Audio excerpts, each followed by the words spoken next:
When taking a picture, either with a phone or a camera, we don't always achieve the perfect exposition. This is in and of itself a problem. If necessary, you can fix this in Photoshop with the help of the brightness and contrast tool. This is not the only tool which can make such changes, but we'll start with it and focus on the others in another lesson. The brightness and contrast tool is located under the Image Adjustments menu.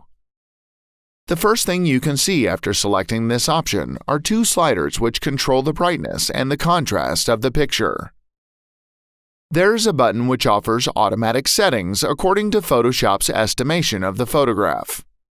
But if you want to be in control, you can manually adjust what suits the picture and not have a program choose for you. Both sliders work according to the principle of adding and subtracting, more brightness or more contrast, less brightness or less contrast. There is no right or wrong quantity of what we want to add or subtract. This depends on you and the effect you desire. Upon opening this tool, both sliders will be set to 0. Dragging it to the right increases the level, and dragging it to the left decreases it, depending on whether you want the picture to be light or dark. It's important to point out that too much brightness or contrast, as well as not enough, can cause the loss of details or deterioration of the quality of the photograph.